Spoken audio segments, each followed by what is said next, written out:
Hi, இன்னைக்கு உங்க கூட ஒரு டிரான்ஸ்ஃபர்மேஷன் ஸ்டோரியை தான் ஷேர் பண்ணிக்க போறேன். இவங்க தான் மிஸ் ஜமுனா. வெயிட் குறைச்சி ஃபிட் ஆகணும் அப்படின்னு நினைக்கிற எல்லாருக்குமே இவங்க ஒரு இன்ஸ்பிரேஷன் அப்படின்னு சொல்லலாம். பிகாஸ் நார்மலா டே டு டே லைஃப்ல பிசிக்கல் ஆக்டிவிட்டி பண்ணி வெயிட் லாஸ் பண்றவங்க மாதிரி இவங்களால பண்ண முடியாது. இவங்க ஒரு physically challenged.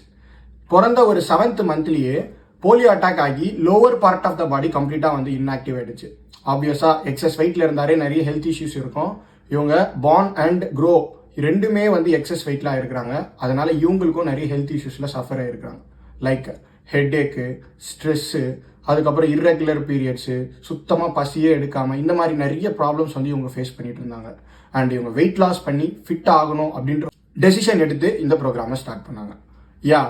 80% nutrition, 20% work out and 100% mind set. இந்த 20% ஒர்க் அவுட் இதை மட்டும் தவிர்த்துட்டு 80% நியூட்ரிஷன், 100% மைண்ட் செட் இந்த ஃபார்முலாவை மட்டும் யூஸ் பண்ணி 5 monthsல 25 kgs வெயிட் லாஸ் பண்ற அந்த ப்ராசஸ்லயே அவங்களுக்கு இருந்த அந்த ஹெல்த் இஷ்யூஸ் எல்லாமே கொஞ்சம் கொஞ்சமா வேனிஷ் ஆக ஆரம்பிச்சிருச்சு. 5 monthsல ஒரு பிசிக்கலி சேலஞ்சு ஒரு பர்சன் 25 kgs வெயிட் லாஸ் பண்ணியிருக்காங்க. உங்களாலேயும் முடியும்.